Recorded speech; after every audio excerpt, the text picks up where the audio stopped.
you know, first things first on this Scamp. I need to get ready to get this thing aligned. So, these tires are going to go on these wheels to replace the wheels and tires that are on the front of the Scamp because they look terrible. Hey there, little cords.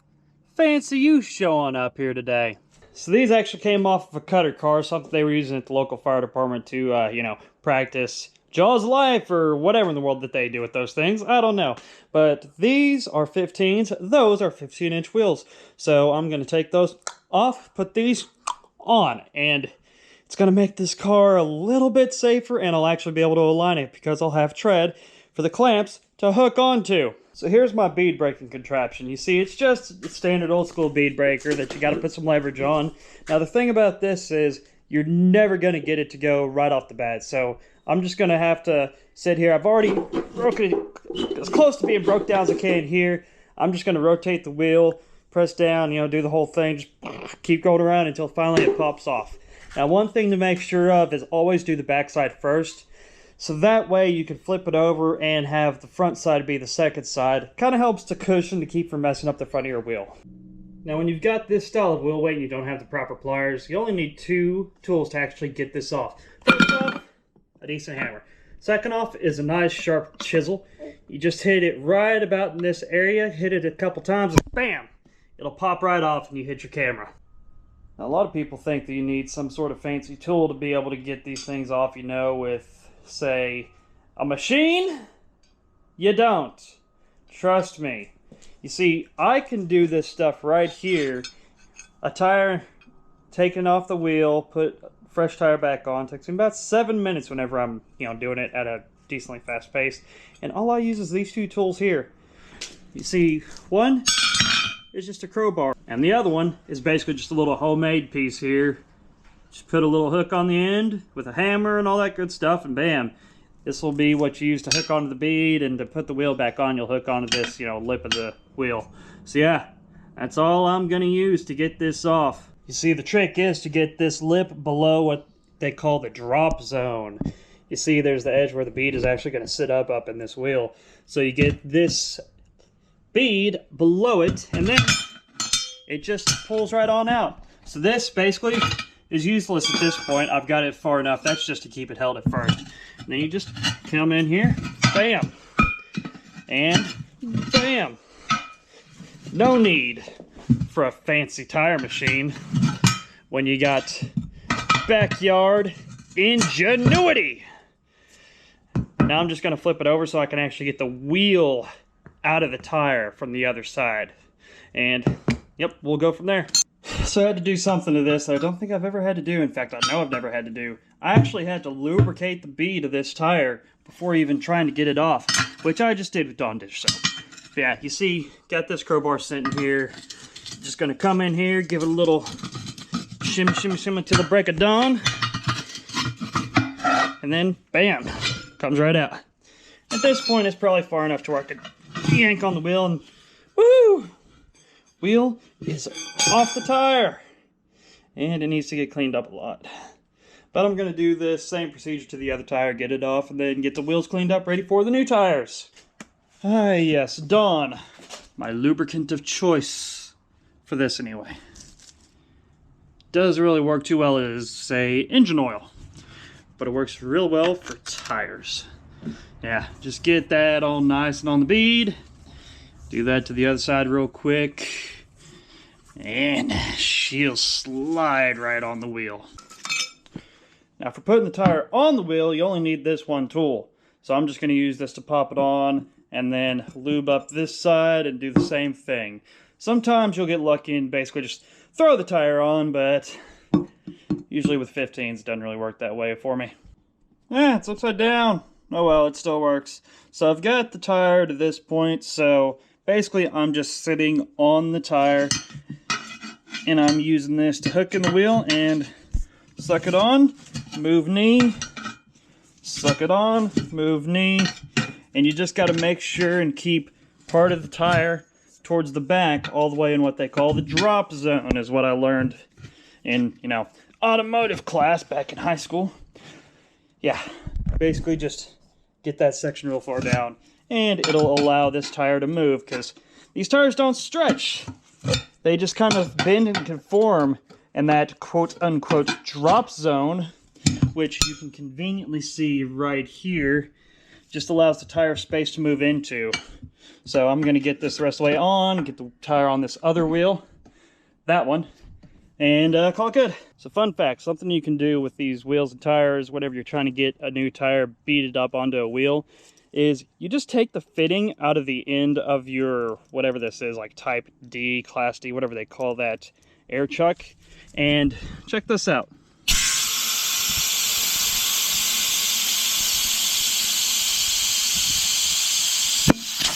Boom. Oh, hey, I'm popular. Only thing is, since I'm recording, my valve core is sitting on that table saw.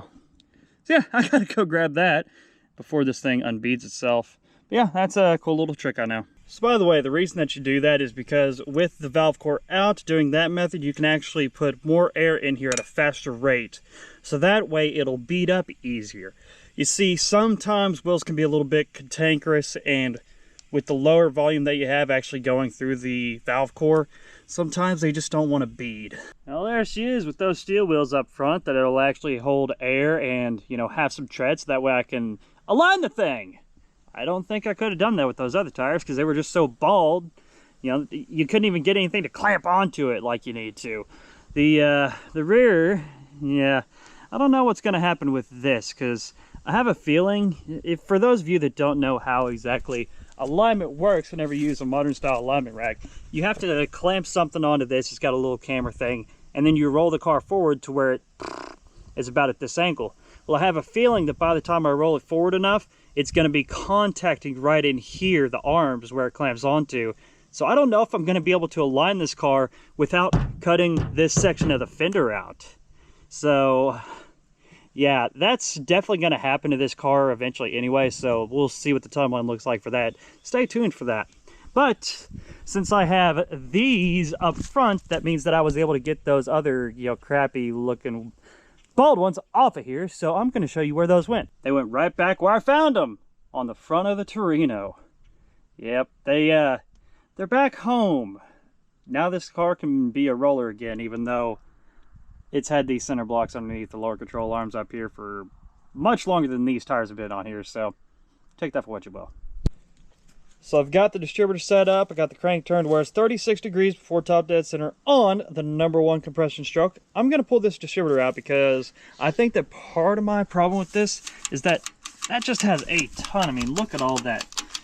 Ton of advance in this thing, so I'm going to pull this apart to try to figure out how to limit that advance. This distributor is a little bit different from your stock style distributor, so it's going to be a little interesting, but I have some ideas, so I'm going to pull this out and see if my ideas will work. Alright, so I have this all tore apart. Don't mind if you hear a little bit of chatter. I'm on a voice chat with some people such as Jed Scott from Scott Speed Shop and whatnot, and well, Ryan Barsness, Charger 383 Mopar, and Backwoods Performance. Yeah, they're all on there too. But I have this all tore apart, so y'all can't really see. You can kind of see that there's some numbers stamped in here. So this is telling me how much advance curve this has. So there's 14, 17, and over here there's 10 and 13.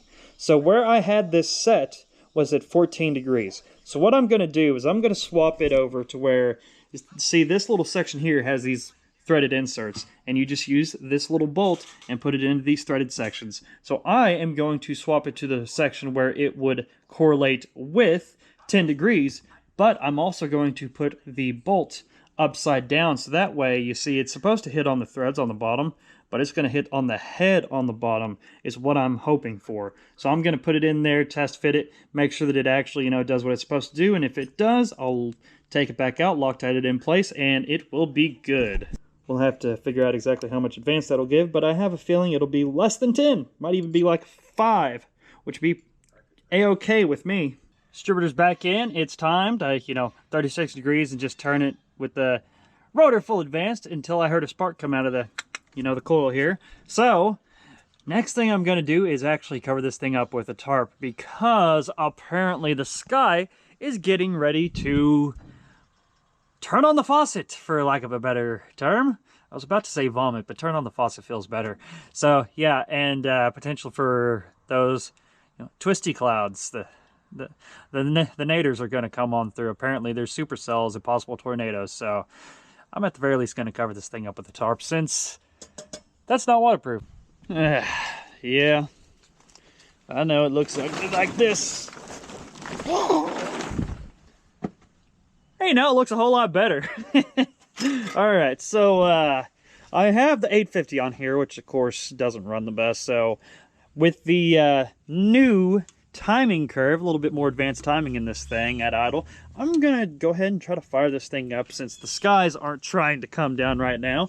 And we'll just see what happens. So, of course, with this carburetor, I always start it without the velocity stack.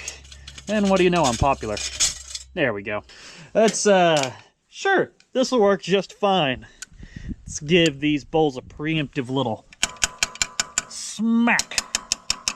Yeah, you can always fix your carburetors with a screwdriver and a hammer. Now, what will you do? Fuel pump, let's see what happens. That carburetor did leak the other day. Leaked everything out of the bowl. It wasn't that tight. But it seems like we have plenty of fuel up here now. Yeah, there we go. Perfect. So let's give this a shot.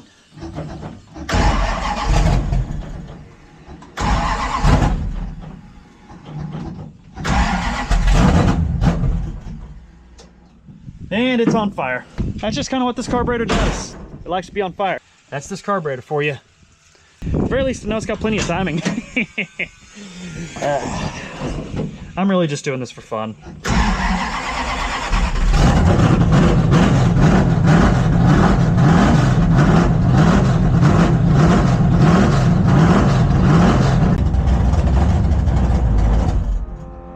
Ah, that's wonderful. That's the cool trick that this carburetor likes to do. It likes to flame on. As I knew. It's just not gonna run well with this carburetor, I guess. I don't know exactly what the problem is. But I'll figure something out about this thing eventually. Well, and basically all progress has been stalled for the moment, thanks to the sky deciding it was time to rain on my parade, if you will. So, yeah, it seems it's going to be a little bit before I get more done. Alright, so I found something that I can actually do in the rain, that the rain is helping me out on. So while I'm casually on the phone on speakerphone, and my girlfriend's hearing me record this, I am also using this nice sandpaper to make the car be less gray. So it's going to make it be more appealing to my eye, because isn't this front fender already looking much better than this? Yeah. Yes. At the very... Yeah, she agrees. She hadn't even seen it. So yeah, that's what I'm doing to have some sort of forward progress on the car. So I didn't get very far on sanding this car last night. Something about, you know, having to go get food. But I did find out, apparently, this gray underneath is primer red, or on top is primer red. Honestly, I don't remember which is which. I think it's gray then red on this hood. Like, it was gray, then red, then gray. Yeah, whatever. But little wet sanding has made some of the original gold, Y4 gold, pop up underneath. So you know, I started making this car yellow. That was a mistake, but I was gonna embrace it. The more I get this factory gold out, though, the more I just want to make it the original color.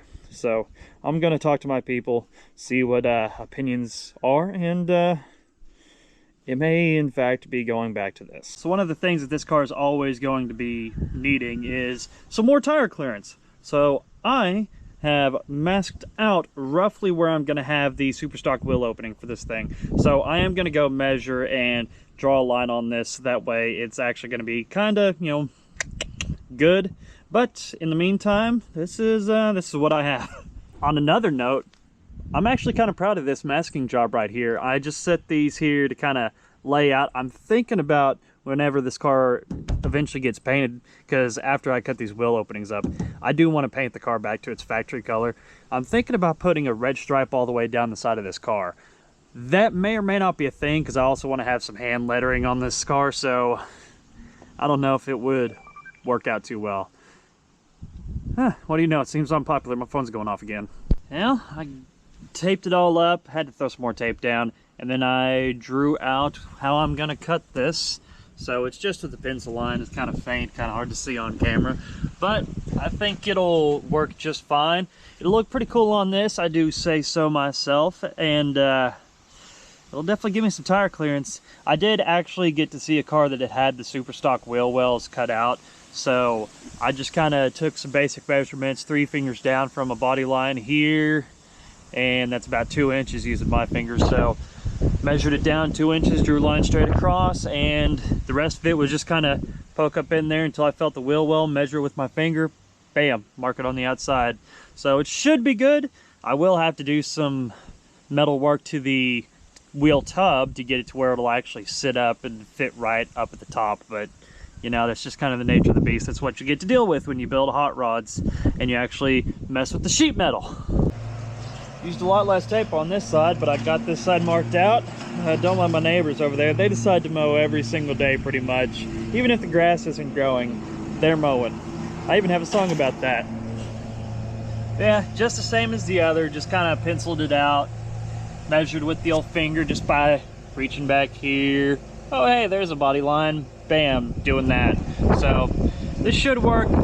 I've sent it to a couple of my buddies. They think, you know, hey, it's good to go as long as I run a tall enough tire, which, I mean, this tire is going to come up to about here, and the tire that I'm going to run is also going to be another 1.5 inches. So given the amount of room that this thing's going to need to kind of go up and down and all that stuff, I think I'm good with this. Don't mind me, just over here airing up the tire that still leaks. I need to get on the rear side of this thing, break the bead down and seal that up, because the front side doesn't leak, it's only the back.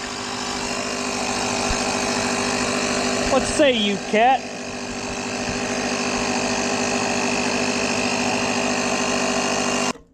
Why are you so small? You're not gonna cut through my stuff, but you're gonna attract the cats. Anyway, I got to cutting.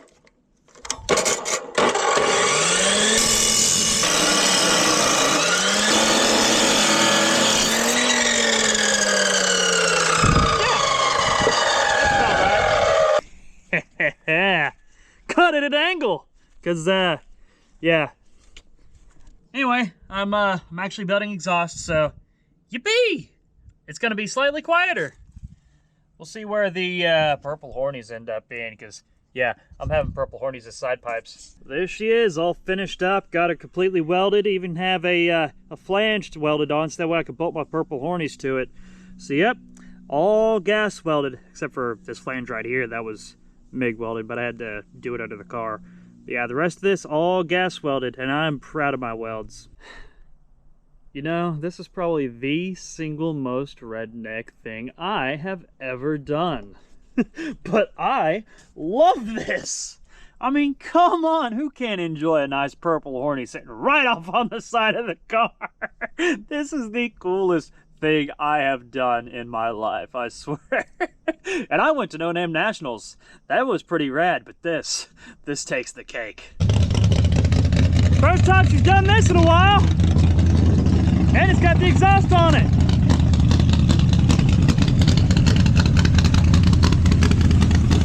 I did swap carburetors.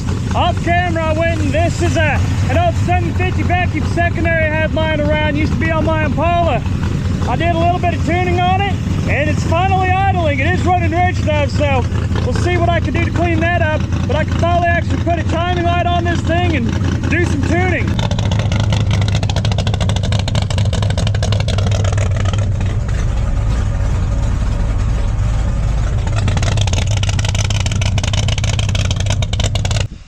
Well, throwing a known good carburetor on this thing actually made a decent difference.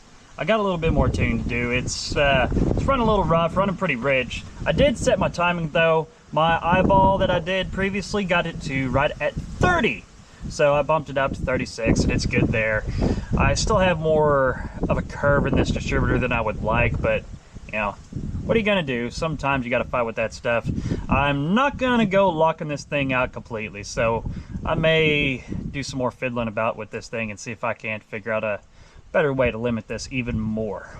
But as far as these side pipes are concerned, you know, I'm gonna be honest, I knew that these things are gonna be loud as all get out, and yeah, they're loud as all get out. It's even more obnoxious from the driver's seat than having the straight pipes on it before, because the exhaust is right here instead of underneath you. But once you close the door up, it's not too bad. Plus, it's pretty cool. You hit the throttle and whew, it just puts a bunch of air out and moves all the stuff off to the side of the car. So that's going to be awesome.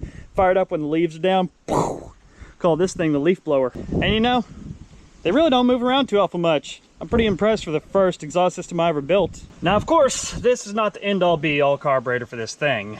You know, this car is going to be getting that tunnel ram, as it should. Because, I mean, I do have a big enough hole in this hood. So, this is just interim. With this, I should be able to drive it to go get it aligned, so that way I can actually not burn up tires. Yeah, what a great thing. Keeping tires on this thing is going to be awesome. But yeah, so I don't know where I'm going to go with this from now, but we shall see. So while I had this thing idling earlier, I noticed something. You see, whenever I first got this thing fired up, it was missing something. No, it was not an air cleaner, because I didn't want to have that on there. How could you miss it if you don't mean to have it? It was a PCV hose. And guess what? Without the PCV hose, this thing actually ran pretty okay. So, I'm going to do what I like to call an Uncle Tony trick on this thing. You see, there's this little piece that you can use to replace that vacuum cap way down in there. And what is it?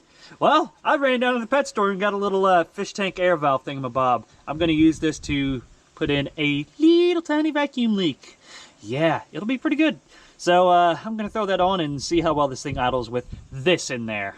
I also went ahead and screwed in the idle mixture screws a half turn, so maybe that'll make a little bit of difference too. It works! It works! This thing's idling pretty well now. Sounding pretty good.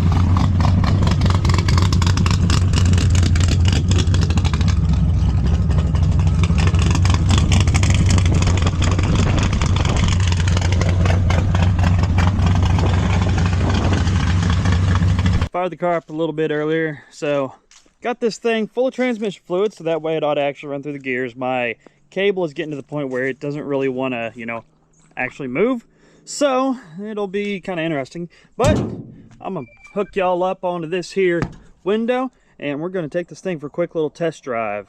So just got word, it's gonna be a little bit before I can get my alignment done.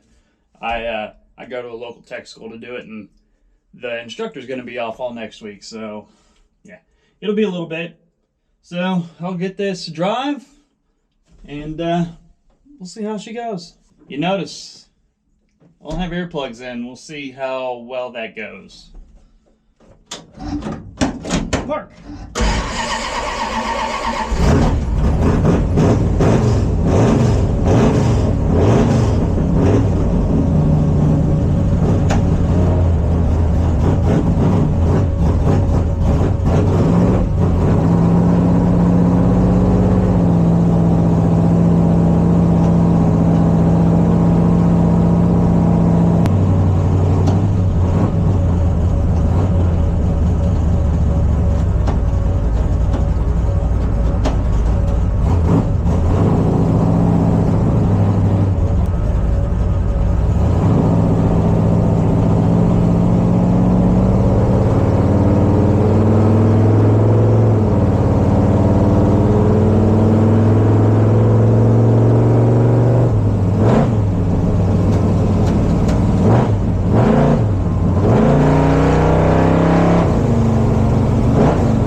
power off real quick.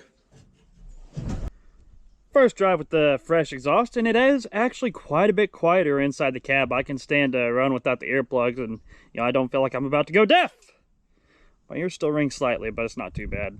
So with that, the shifter cable routing in this thing is atrocious. You see it has a real sharp bend there at the end, and it will not pull all the way into, whatever third. It won't pull all the way into third. Wouldn't be that big of a deal if this was a normal valve body, but it is reverse manual, so yeah, you get what you get. And right now I get first and second. So I do have another shifter, one that came out of the Satellite back when it still had an automatic, so I may just swap the entire shifter over because I prefer the B&M Mega shifter that I had over this Quicksilver, whatever this is.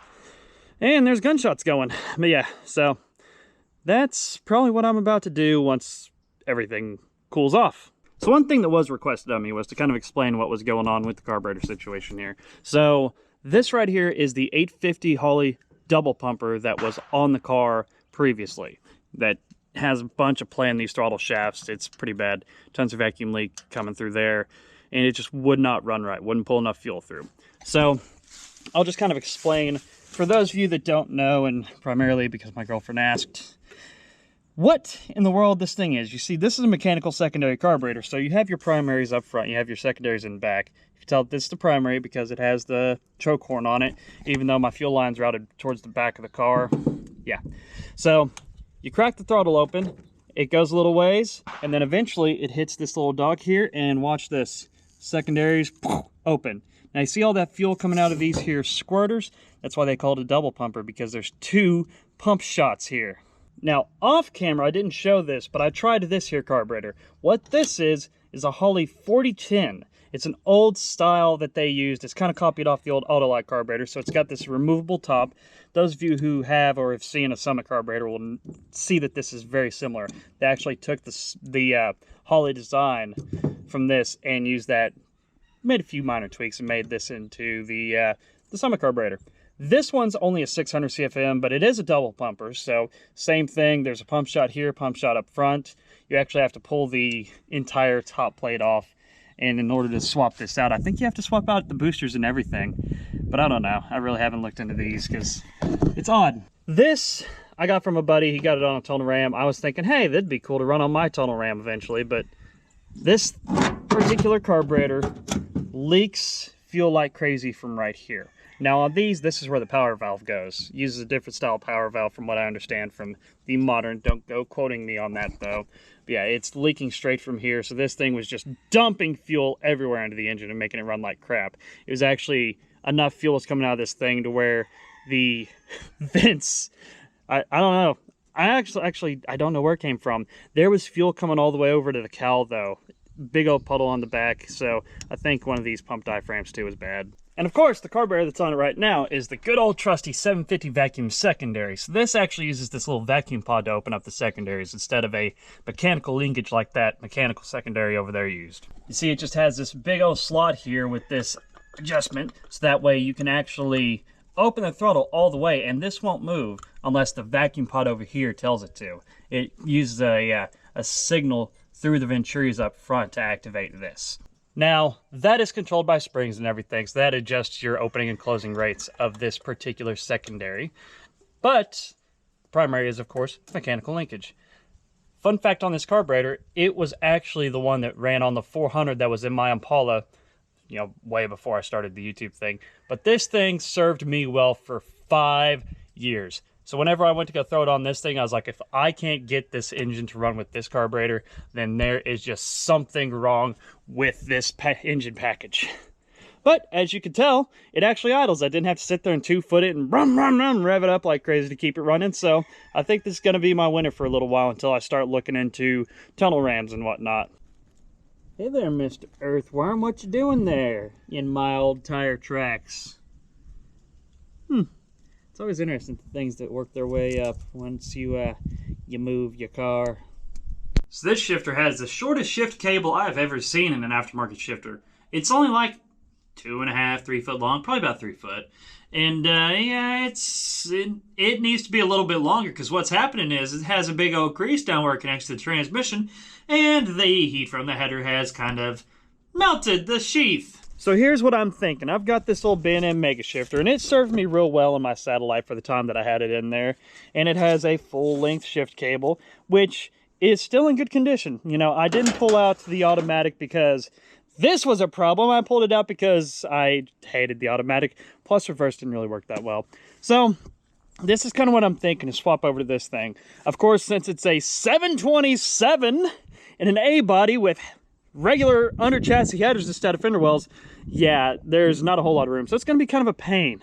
I'm very hesitant to do this because I know it's going to suck, but one of these days I'll embrace the suck and swap this thing out. Probably next week. Anyway, with that, I hope that you did in fact enjoy the whole getting exhaust on this thing and making it to where it actually runs right, and getting to hear it and go for a test drive where I don't have to keep using the old right foot to keep it running. So as always, enjoy yourselves. Just don't enjoy yourselves too much, because that may be a crime. And don't forget to pet the kitty.